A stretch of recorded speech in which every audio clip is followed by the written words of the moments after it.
Hello everyone. In this video, we are going to set up our test mail server for testing our email functionality in the local system. This test server will allow us to test our email functionality without any third-party application such as Mailgun or Mailtrap. It also allows us to test our email functionality without the need of any active internet connection. For doing that, we require two applications. The first one is Test Mail Server Tool. It's a completely free, easy to use, and a lightweight application. I have already given the link in the description for you to download. Just follow the link in the description and click this link here, which says Test Mail Server Tool.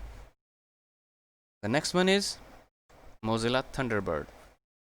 It's an email client, but if you are already using something like Microsoft Outlook or any other email client, then no worries because they all work the same way. And for testing, we do not require any special configurations. The server will handle everything itself. I have already downloaded this test server. Now let's install it. Here is the downloaded file. It's just 382 KBs. Double click on it. Click yes. Click next.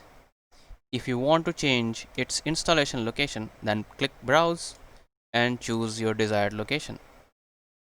If you want this application to be available for everybody who is using this computer, then click everyone. In my case, just me is fine.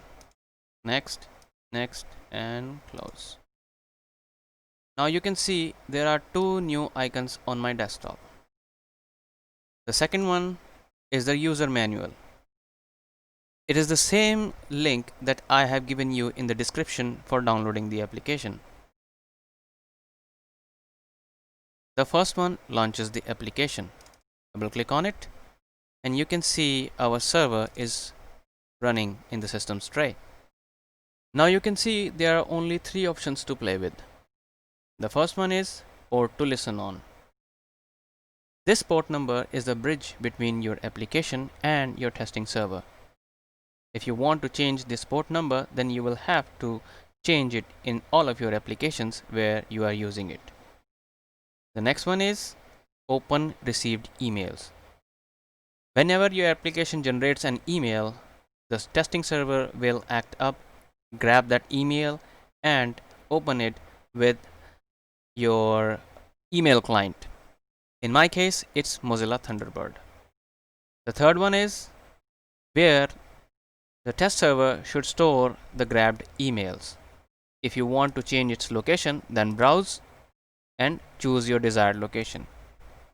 Now let's click OK. You can see the testing server has generated a new folder on my desktop. This is the location where all of the grabbed emails will be stored. So in the next video, we will see this test server in action while we make use of Laravel's Mailable class.